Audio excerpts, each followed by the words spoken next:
Welcome to the deep dive. Okay, so you sent us something really interesting this time. Yeah. Yeah, it made us look at, well, a pretty common experience in a totally different way. Ah, good. What is it? We're looking at some excerpts from a book called Privilege One. It is still a privilege to complain about broken dreams because it means you once had the courage to hope. Right, by Yeshastayo and Coco Lacerna. Exactly. And our mission really is to dig into this idea they propose, which feels a bit upside down. Uh-huh. That having a broken dream, something falling apart that you really wanted, can actually be a privilege. Okay. Yeah, that does sound unexpected. A privilege to have things go wrong. I know, right? It sounds almost like a riddle. It does. But what the authors are getting at right from the start is that even complaining about a broken dream means something important. What's that? It means you were brave enough, you had the courage to actually have a dream to begin with, to hope for something. Ah, okay. So it's about the starting point. Exactly. They point out that, not everyone even gets to that stage. For lots of reasons, people might not have the opportunity or maybe even the audacity to dream big in the first place. So the focus isn't the break itself initially, but the fact there was a dream. Precisely. That initial courage to hope. That's kind of the foundation for their whole argument. That makes sense. Because when a dream, crashes, it's so easy to just focus on the disappointment. Totally. You get caught up in the what went wrong feeling. Yeah. But this book sort of nudges you to step back and think, hang on, I actually allowed myself to believe this was possible. Mm-hmm. To aim for something more. And they call that initial belief, what was it?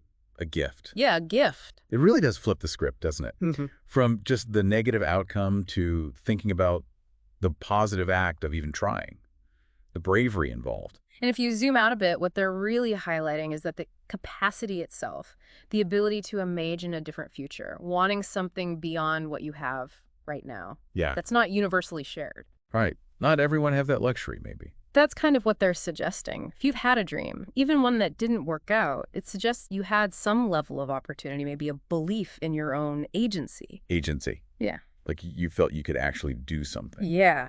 And that belief, that underlying possibility, allows you to dream again later. This ability to want more, as they put it, it's significant. Because if your whole focus is just getting through the day. Right.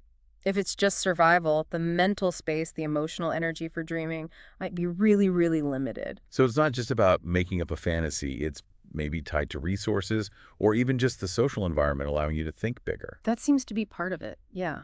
That makes a lot of sense. Mm-hmm. And they also talk about the journey, right? The actual pursuit. Oh, absolutely. That's a huge part of their argument. Even if you don't reach the destination you set out for. The effort itself counts for something big. Exactly. They sort of reframe it. Dreams aren't just about the endpoint. They're the engine, the thing that drives you forward. And what's really valuable, they argue, is who you become while you're chasing that dream. Ah, the personal growth aspect. Totally. You build resilience because things inevitably go wrong. You have to get creative to solve problems. You develop grit. You find strengths you didn't know you had. Uh-huh. All that stuff. And even if the original dream breaks apart, those skills, that inner growth, that stays with you. That's a really good point. How often do we just write off the whole experience because we didn't hit that one specific target? We overlook everything else we gained. Exactly. I like their analogy, the one about the climbers. Oh, yeah, the mountaineers. Right. They might not reach the summit, but the climb itself, it changes them. They have incredible experiences. Mm-hmm. It's about the privilege of the pursuit, they call it. Yeah. And it reframes failure. It's not, I failed. It's, I was bold enough to try. Or things didn't work out becomes, I had the courage to believe it could. That's a much more empowering way to look back at things that didn't go as planned. It Yeah. feels kinder. It is, and this perspective is really crucial when they tackle the difference between having broken dreams and having a broken life. Ah, okay. That's an important distinction. They're clear.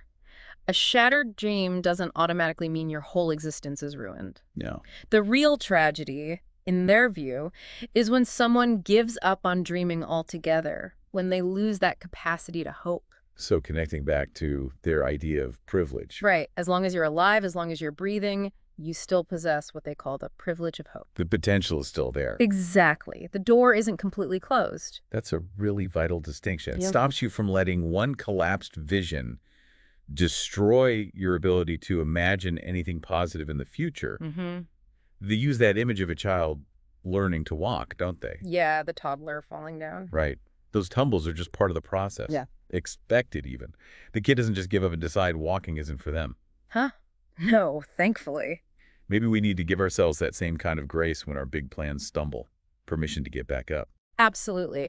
And what's really interesting is how they link those broken dreams directly to future possibilities. How so? They suggest that inside every broken dream, you can find the seeds of a new one. Seeds of a new one, okay.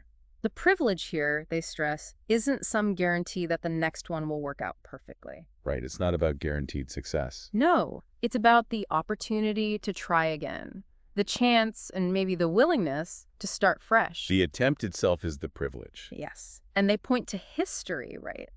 How many incredible innovations or achievements actually came after initial failures or setbacks? People pick themselves up. So an ending can genuinely be a new beginning in disguise. That's the idea. It really pushes back against that automatic negative feeling we often have. Yeah, that feeling that if a dream breaks, it means I'm broken or inadequate. Exactly. They want to reframe that entirely. They say, look at it as evidence. Evidence of what? Evidence that you were brave, that you invested yourself, that you actually believed in something enough to risk disappointment. Huh. So it's almost like a badge of honor. You dared. Kind of. They position people who've dared to dream and risk failure as being among the few. Because society often tells us to play it safe. Avoid failure at all costs. Pretty much. So going against that, even if it results in a broken dream, actually shows a certain strength. It sets you apart. It makes you think, doesn't it, about how we talk about failure collectively. Maybe we should see it more as learning, less as final. Less like a dead end. Which leads to another point they make, right? Seeing these things as detours. Exactly. Not dead ends, but detours. Unexpected turns that might actually guide you somewhere new. Somewhere potentially better. Or just different, a path you wouldn't have found otherwise. They really emphasize the learning that comes from these moments. Instead of getting stuck in why me. Right. Shift the question to, what is this teaching me? Or what can I learn from this? Because every setback, every disappointment probably does hold some kind of lesson or insight if you look for it. It can unlock doors you didn't even know were there. The key is being open to seeing those lessons. Realizing your first dream wasn't the only path. Maybe not even the best one for you in the long run. Possibly. You just don't know at the time. And I guess ultimately it all comes down to perspective. How you choose to interpret the experience. That's exactly what the book highlights. Your interpretation dictates what you do next. So you have a choice. Do you see it as proof you failed or proof you tried? As an ending or a beginning? As something that buries you or something that actually builds you. Yes. And they make one final point about that choice. Which is? That the very ability to choose your perspective, that itself is another form of privilege. Okay. That ties it all together. Right. So if you've gone through a broken dream, their message is, remember, you were fortunate enough to have a dream in the first place. And the advice is? Keep dreaming. Keep risking. Keep believing in possibilities. Because maybe the greatest privilege isn't the dream coming true. But the resilience. The ability to keep dreaming even after you fall. That seems to be the core message. Yeah. No. Wow. That's a really powerful shift. It doesn't erase the pain, obviously. Not at all. The pain is real. But it adds this other layer. The big takeaway seems to be that, yes, broken dreams hurt. But the experience itself carries this hidden privilege. The privilege of having hoped, having pursued something, having learned and grown. Exactly. It encourages you to look past the immediate sting and see the strength underneath, the new possibilities. Precisely. It's about recognizing what you gained, not just what you lost. So for you listening, Yeah. maybe take a moment to think about that. How have your own past broken dreams? Yeah. How have they unexpectedly shaped who you are now? And maybe what new privileges of opportunity, as the book calls them, might be open to you now because of those experiences. Yeah, definitely something to sit with. Well, thanks for exploring that with us. Thanks for having me. It was a fascinating read.